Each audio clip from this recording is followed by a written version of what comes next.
आप तो यहाँ शहर में हो, आप सच्चे साधु नहीं हो सकते। ये उसका भावार्थ तो ही निकला, लेकिन उसने तो इतने शब्द बोले कि हम आपको नमोस्तु नहीं करेंगे, क्योंकि हमें पाठशाला में पढ़ा है कि सच्चे साधु जंगल में रहते हैं। लेकिन ये भी कोई साधु का लक्षण नहीं हुआ। हो सकता है जंगल में रहने वाले साधु भी रागी हों, और हो सकता है जो नगर में रहने वाले साधु भी वैरागी हों। स्थान से राग और वैराग्य का कोई संबंध नहीं है। वनेपि दोषाः प्रभवन्ति रागिणः, गृहेपि पंचेन्द्रिय निग्रहस्तपः। जंगल में भी रागी मनुष्य के अंदर राग पैदा हो जाता है, और घर में भी वैरागी के अंदर वैराग्य ही उमड़ता रहता है। शिव कुमार मुनि की कथा आती है कि उन्होंने घर में रह करके ब्रह्मचर्य का हजारों वर्षों तक पालन किया। अभिराम नाम के एक राजकुमार की कथा आती है कि उन्होंने भी घर पर रह करके कितने समय तक विषय कषायों का त्याग रखा, और फिर आगे चल करके वो दशरथ राजा के पुत्र भरत बने। तो भरत वैरागी थे, घर में रहते हुए उनको कोई लगाव नहीं था। उनको राज्य मिला था अयोध्या का, लेकिन उनके अंदर अयोध्या के राज्य की चाह बिल्कुल भी नहीं थी। तो इसलिए ये सारे जो लक्षण बनाए गए हैं मुनि के, कि जो वन में निवास करे सो मुनि, करते तप शैल नदी तट पर, तरुतल वर्षा की झड़ियों में। करते तप शैल यानी गर्मियों में शैल पहाड़ के ऊपर जो तपस्या करे वो जैन मुनि, वो सच्चे गुरु। अथवा तरुतल वर्षा की झड़ियों में। फिर नदी तट पर बीच में लिखा है, नदी तट यानी ठंड के समय जो साधु नदी के किनारे रहते हैं वही सच्चे गुरु। भले कहीं नदी मिले या ना मिले, लेकिन उनको जाना ही पड़ेगा नदी के किनारे, अगर सच्चे गुरु हैं तो। मान लो नदी 500 किलोमीटर दूर है और साधु यहां पर विराजे हुए ठंड में, तो वो सच्चे गुरु नहीं हो सकते, क्योंकि नदी के तट पर ही तप करते हैं सच्चे गुरु। ऐसा वो विपरीत लक्षण बनाने वाले लोग हैं, उनके लिए ये बातें सब विचारणीय है कि साधु का स्वरूप इतना सीमित मत बनाओ, बहुत व्यापक है साधु का स्वरूप। फिर तरुतल वर्षा की झड़ियों में, बरसात की झड़ियां जब लगती है तब वो पेड़ के नीचे खड़े होकर के उस पानी की बूंद जो टपकती है उसकी वेदना को सहन करते हैं। बरसात रुक जाती तो भी पत्तों से तो टप टप पानी गिरता ही रहता है, भयंकर स्थिति होती है उसकी। सिर के ऊपर अगर पानी के ड्रॉप्स गिरते चले जाएं तो व्यक्ति सो नहीं सकता। लाख प्रयास करो, अगर पानी के थोड़ी देर बाद ऐसे झपकी टप, नहीं सो सकता, परेशान हो जाओ। तो ऐसी तपस्या करने वाले ही सच्चे गुरु हैं। बाकी अगर वर्षा ऋतु में कोई रेगिस्तान में या किसी और स्थान पर जाकर के तपस्या करे तो वहां पर चूंकि वृक्ष नहीं है, तो जो वृक्ष के नीचे तपस्या नहीं करते बरसात में, वो सच्चे गुरु कैसे हो सकते हैं? ऐसा लक्षण बना हुआ अगर जैन साधु का, सच्चे गुरु का, तो फिर ये सब अव्याप्ति दोष से दूषित है। क्योंकि अधूरे ज्ञान के कारण, अधूरा ज्ञान खतरे जान, आधा ज्ञान जो होता है वो हमेशा खतरनाक होता है। इसलिए गुरु के स्वरूप के बारे में ये विपरीत ज्ञान होने के कारण लोग इस प्रकार सीमित मान लेते हैं। और फिर जिनेंद्र वर्णी जी ने कहा कि अगर गुरु का ऐसा स्वरूप बनाओगे तो किसी के माथे पर नहीं लिखा कि भावलिंगी है। देखो ये वाक्य क्या लिखे हैं जिनेंद्र वर्णी जी ने, कि किसी साधु के सिर पर ये नहीं लिखा कि भावलिंगी।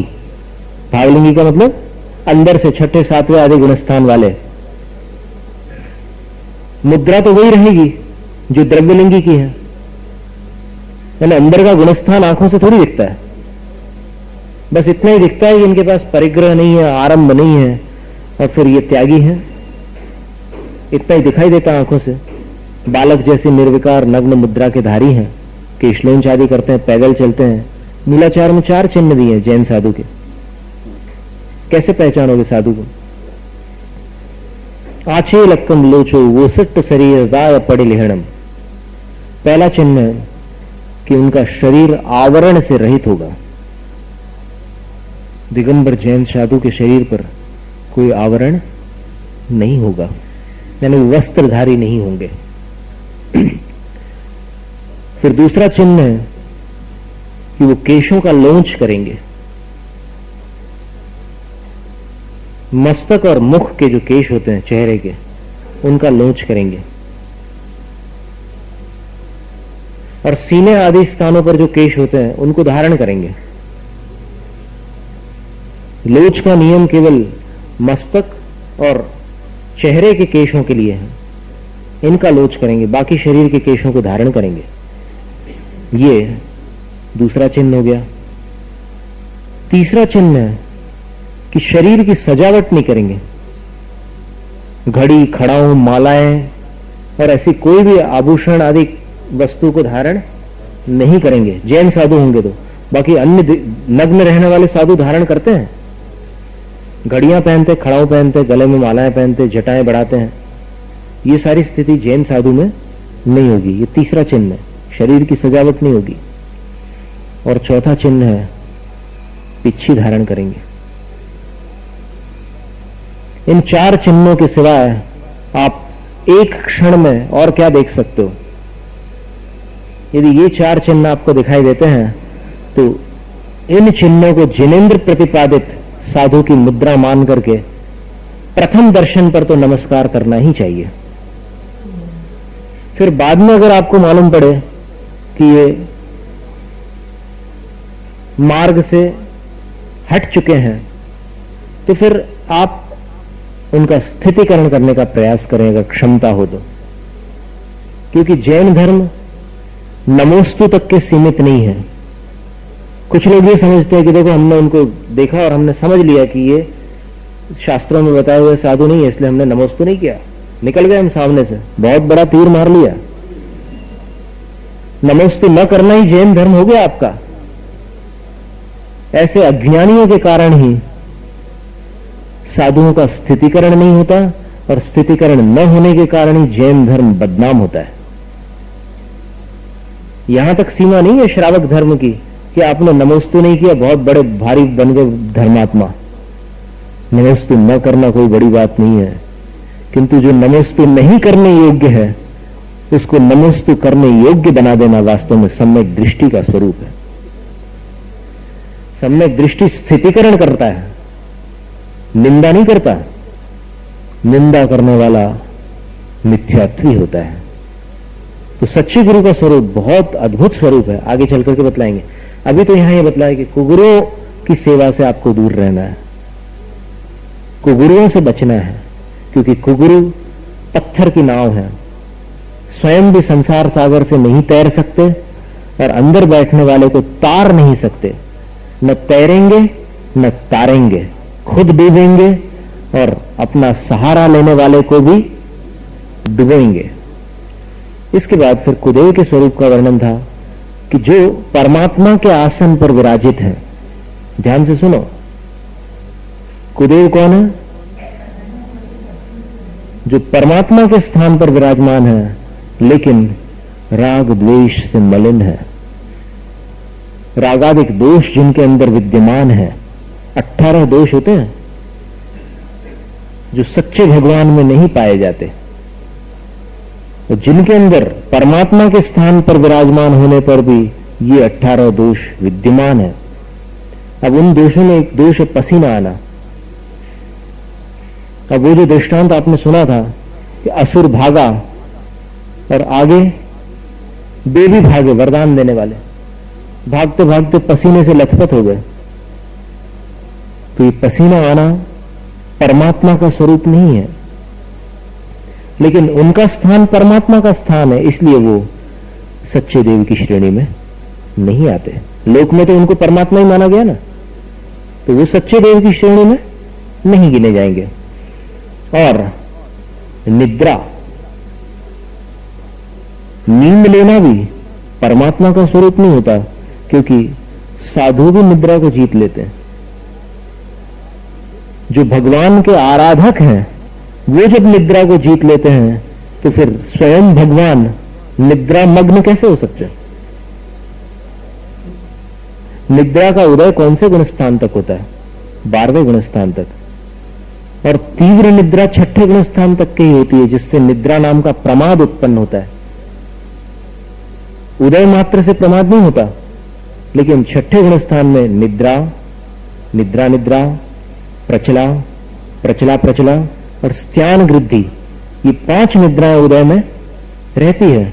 और ऊपर के गुण स्थानों में केवल निद्रा और प्रचला, ये 2 निद्राएं रहती है। बाकी 3 महानिद्राओं का उदय ऊपर के गुण स्थानों में नहीं होता। और परमात्मा का गुण स्थान कौन सा है? कम से कम 13वां। 13वें गुण स्थान के नीचे परमात्मा नहीं होते, अंतरात्मा होते। तो फिर भगवान सो कैसे सकते हैं कि जिनको जगाना पड़े? भक्त मंदिर में पुकार करे, जागो हे। सुना है ना आपने? तो भक्त पुकार करे कि हे भगवान जागो। भक्त पुकार कर रहा है, मुझ पर दया करो, कृपा करो, ये भगवान का स्वरूप नहीं है।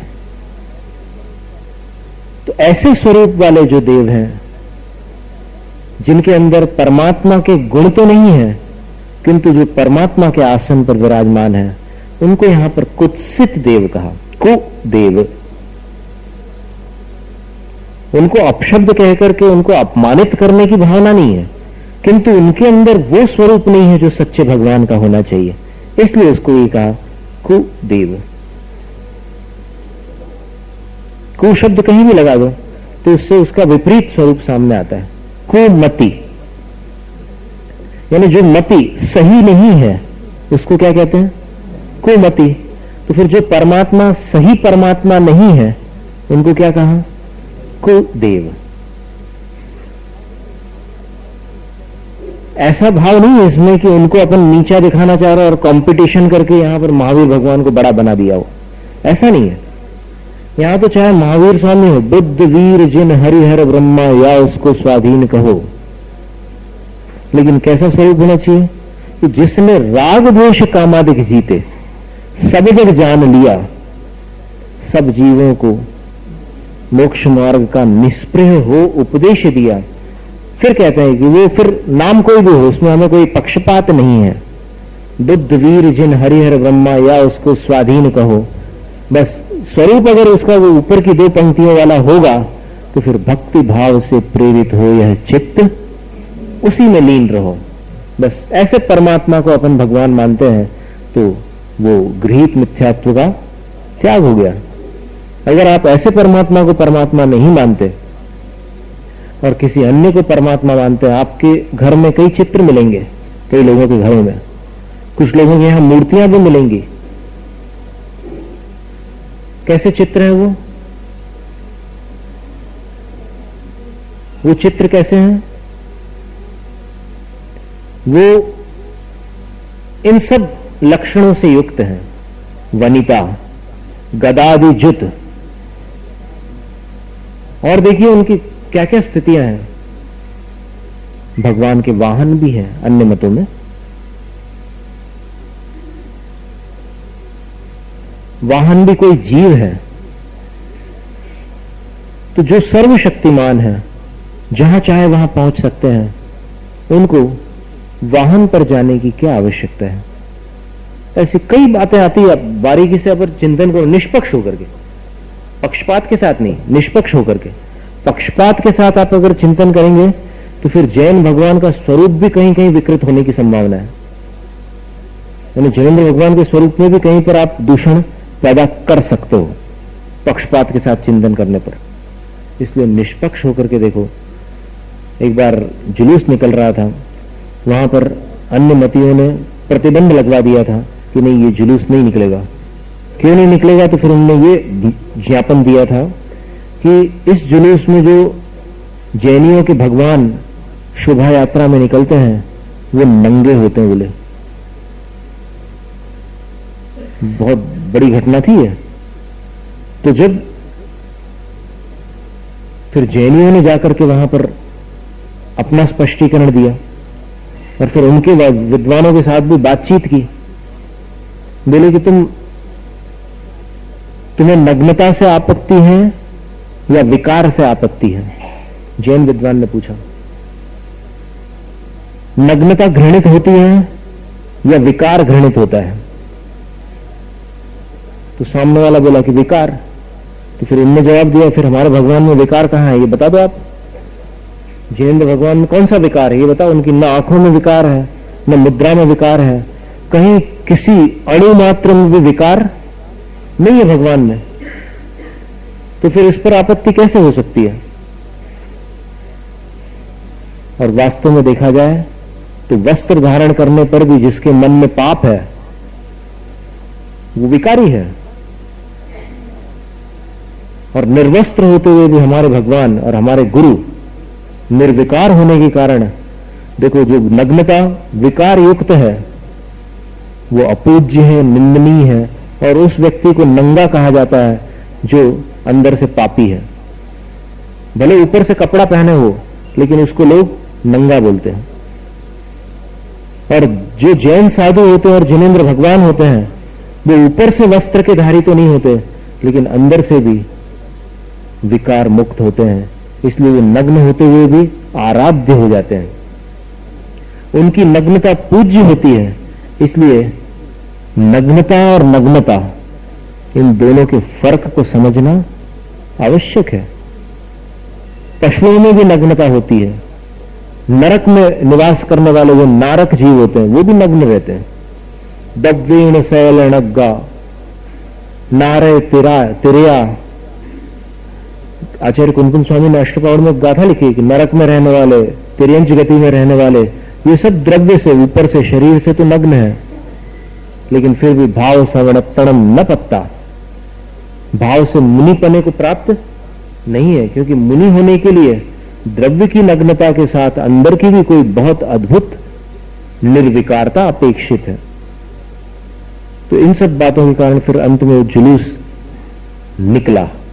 लेकिन जुलूस निकलने पर भी जिनको मत द्वेष होता है, जैन मत के प्रति जिनको दुश्मनी जैसा भाव होता है, उन्होंने फिर वहां पर ऐसा निर्णय किया कि अपन जब जुलूस निकलेगा तो खिड़कियां और दरवाजे बंद कर देंगे, माने अपन इस रूप से जुलूस का बहिष्कार करेंगे। ठीक है, सरकारी तौर पर तो जुलूस निकल रहा है, वहां से तो कोई प्रतिबंध नहीं लगा है, उनके साथ पुलिस भी है और सारी व्यवस्था है, इसलिए अपन वैसे तो कुछ नहीं कर सकते, लेकिन अपन खिड़कियां और दरवाजे बंद कर लेंगे। तो फिर जब नगर के मुख्य चौराहे पर जुलूस पहुंचा, उस समय पंडित देवकी नंदन जी भी साथ में थे, दरभंगा नरेश भी साथ में थे, और बड़ी भव्य शोभा यात्रा निकल रही थी, और अच्छे गायक भोजक लोग भी वहां पर साथ में संगीत दे रहे थे। लेकिन जब वो जुलूस चौराहे पर पहुंचा तो वहां पर सारी खिड़कियां और दरवाजे बंद मिले। तो भावनाओं को पीड़ा तो होती है कि देखो पंचम काल कैसा कलयुग आ गया कि जिन जिनेंद्र भगवान के चरणों में इंद्र आदि देव भी नतमस्तक होकर पंच कल्याणकों का उत्सव मनाते थे, वहां पर इस श्री जी की शोभा यात्रा के उत्सव में कुछ लोग इसका बहिष्कार कर रहे हैं, इस रूप में बहिष्कार कर रहे हैं। अब इस पर तो कोई कानून नहीं लगा कि तुम्हें खिड़कियां और दरवाजे खोलने ही पड़ेंगे, लेकिन इस बहिष्कार से मन को पीड़ा हुई। पर उस समय एक छोटा इंसान जिसको गवैया बोलते हैं, भोजक बोलते हैं, उसने आगे आकर के जैन धर्म की प्रभावना की। कैसी प्रभावना की कि वो जन्मजात जैन नहीं होते भोजक लोग, लेकिन भोपाल के पास एक दोराहा नाम का गांव है, वहां पर निवास करने वाले वे भोजक हमेशा जैन भजन पूजन आदि ही करते हैं, और फिर वो उसके लिए कुछ न्योछावर और दान राशि भी ग्रहण करते हैं। तो वो भोजक जो वहां पर थे, उन्होंने एक विधजन का भजन गाने की अनुमति मांगी कि यहां पर जुलूस को रोक करके एक भजन गाने की मुझे अनुमति दी जाए, और मेरा विश्वास है कि खिड़कियां और दरवाजे जो बंद हो गई हैं ये खुल जाएंगे, क्योंकि अभी इनको भगवान का रूप दिख रहा है, भगवान का स्वरूप नहीं दिख रहा है। रूप को देख करके ये घृणा कर रहे हैं, स्वरूप को देखने वाला कभी भगवान से घृणा कर ही नहीं सकता। अब उस भोजक के अंदर ये विवेक था, उसने बहुत प्रार्थना कर करके, आग्रह कर करके फिर अंत में पंचों को तैयार किया, और फिर और भी जो बड़े बड़े लोग थे, दरभंगा नरेश भी थे, तो फिर उनको भी निवेदन करके वहां पर कहा कि अभी 5 मिनट ये एक भजन गाना चाहता है, फिर यहां पर जुलूस को रोका जाएगा, अपन सब सुनेंगे। फिर उसने पेटी लेकर, हारमोनियम लेकर के जब भजन गाना प्रारंभ किया तो उस भजन के शब्द क्या थे? शायद आपकी पुरानी जिनवाणियों में छपा हो भजन, विध जन पक्षपात तजी देखो, साचो देव कौन है या में। और जब वो भजन पूरा हुआ तो सारे खिड़की दरवाजे खुल गए और सब ने हाथ जोड़ करके जिनेंद्र भगवान की छवि को नमस्कार किया, श्री जी को। तो जब स्वरूप समझ में आ जाता है भगवान का, तो अंदर की घृणा समाप्त हो जाती है और अंदर भक्ति का भाव जागृत होता है। तो फिर भक्तों का क्या होगा? परमात्मा तो केवल स्वाधीन होने चाहिए, स्वाश्रित होने चाहिए। इसीलिए एक ही भाव स्तोत्र में कहा है, आहार्येभ्यः स्पृहयति परम यह स्वभावाद हृदयः, शस्त्रग्राही भवति सततम वैरिणा यस्य शक्यः, सर्वांगेषु त्वमसि सुभगस्तन्न शक्यः परेषां, तत्किं भूषा वसन कुसुमैः किंच शस्त्रैरुदस्त्रैः। आभूषणों से उसको अत्यधिक प्रेम होता है जो सुंदर नहीं है। आभूषणों से कौन प्रेम करता है ज्यादा? जो सुंदर नहीं है, क्योंकि आभूषण पहनने से वो अच्छा लगने लग जाता है। और हथियारों को वह धारण करता है जिसको शत्रुओं का खतरा होता है। पर हे भगवान, आप सच्चे परमात्मा हैं, आप सर्वांग सुंदर हैं और आपको शत्रुओं का कोई खतरा नहीं है। आपने अंदर के शत्रुओं को भी ध्वस्त कर डाला है। इसलिए आपको अस्त्र शस्त्र वस्त्रों की क्या आवश्यकता? यह है भगवान का सच्चा स्वरूप। अब श्वेतांबर मत में यह माना गया है कि भगवान के 35 अतिशय होते हैं। दिगंबर मान्यता में क्या है? 34 अतिशय। वहां 35वां अतिशय कौन सा है? केवल ज्ञान होने के बाद भगवान आभूषणों से मंडित दिखाई देते हैं। इसलिए मंदिरों में जो स्थापना होती है वहां पर आंखें, आभूषण सब कुछ रहता है वहां। पर जो स्वयं सर्वांग सुंदर है उसको अतिशय द्वारा भी आभूषणों से मंडित दिखाई देने की क्या आवश्यकता है? वो इतने सुंदर हैं कि आभूषण लज्जित हो जाए उनके सामने, आभूषणों को शर्मिंदा होना पड़े, इतने सुंदर है भगवान। तो उनको इन अलंकारों की, आभूषणों की क्या आवश्यकता है? तो इस तरह भगवान का जो सही स्वरूप। और दूसरी बात यह है कि जो प्रश्न आया था कि अगर दिगंबर जैन मंदिर न हो तो उन मंदिरों में जाकर अपन दर्शन कर सकते हैं, क्योंकि वहां भी भगवान है, महावीर स्वामी आदि 24 तीर्थंकर है। तो उसका समाधान क्या है कि वहां रूप भी भिन्न है और स्वरूप भी भिन्न है। स्वरूप में क्या भिन्नता है कि वहां पर भगवान की जो स्थापना है कवलाहारी के रूप में की गई है, यानी केवल ज्ञान के बाद भी वहां पर जिनेंद्र भगवान, केवली भगवान हाथ से आहार ग्रहण करते हैं, जबकि दिगंबर मान्यता में आहार ग्राही नहीं होते जिनेंद्र भगवान, कवलाहारी कदापि नहीं होते, क्योंकि बहुत से उसमें दोष उत्पन्न होते हैं। दोष कौन से उत्पन्न होते हैं कि एक तो उनका शरीर क्षायिक लाभ नाम की लब्धि के कारण, आत्मा में क्या है, 9 केवल लब्धियां होती है। केवली भगवान के पास क्या होता है? उनको केवली क्यों कहते हैं?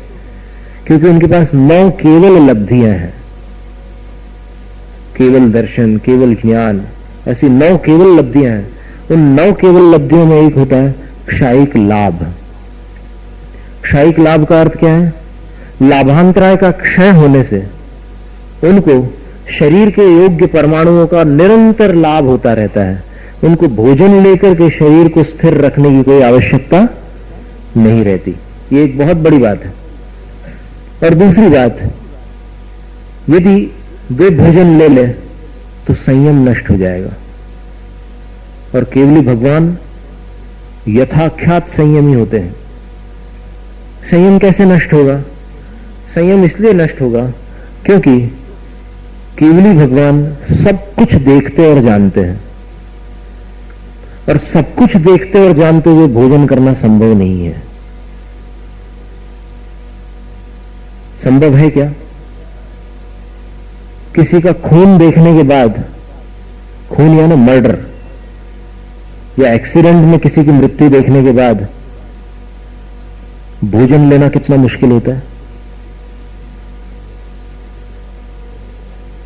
मान लो आप भोजन करने जा रहे, शादी की पार्टी में जा रहे कहीं, और रास्ते में कोई ऐसा एक्सीडेंट देख लो कि जिसमें किसी की मृत्यु हो गई हो और सारे रास्ते पर उसका खून फैल गया हो, उसके शरीर के टुकड़े टुकड़े हो गए हो, ऐसा कोई भयानक एक्सीडेंट देखने में आ जाए, उसके बाद आप जा पाएंगे वहां पर?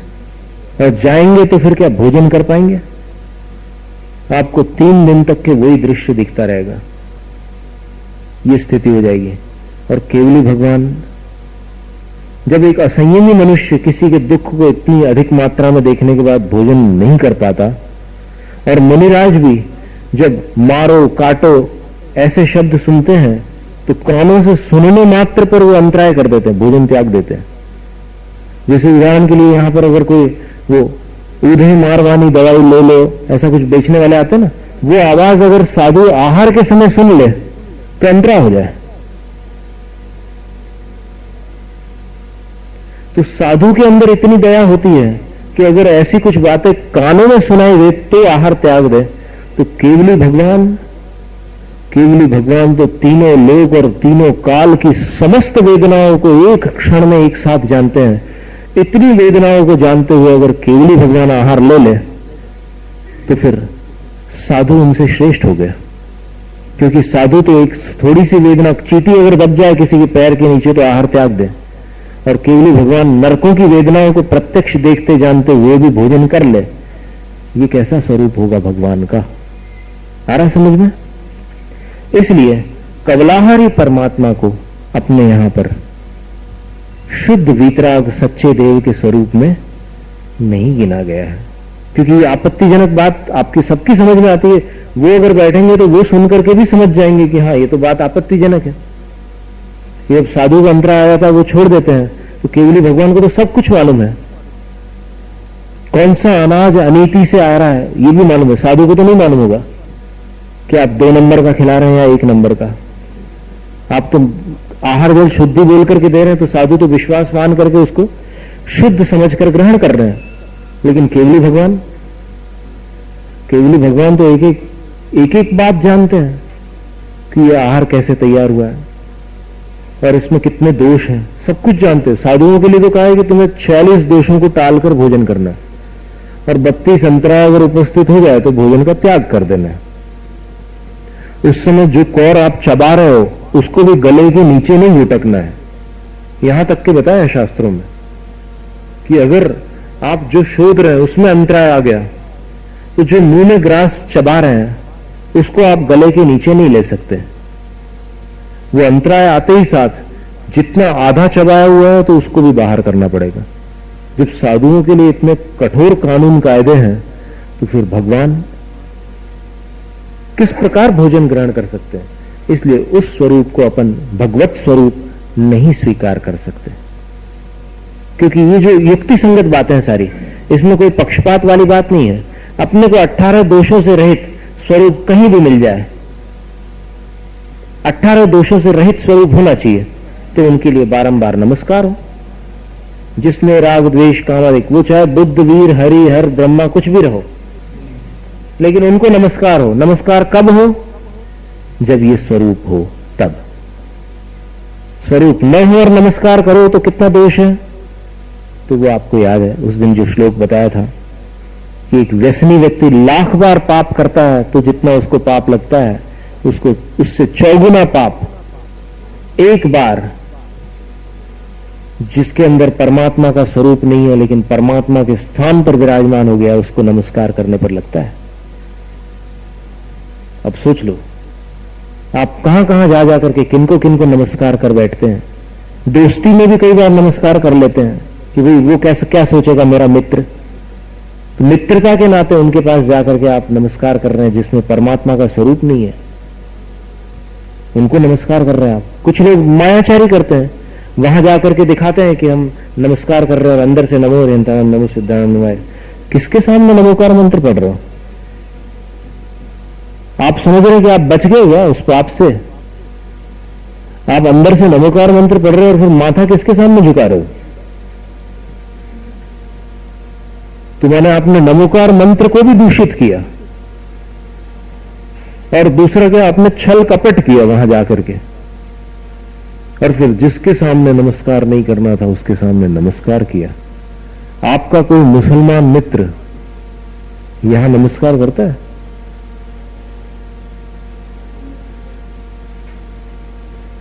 और फिर अगर किसी को बहुत आपत्ति हो कि भाई हम तो तुम्हारे यहां आकर के नमस्कार करते हो, तुम क्यों ऐसा भेदभाव करते हो भगवान में, तो उसका जवाब क्या है मालूम?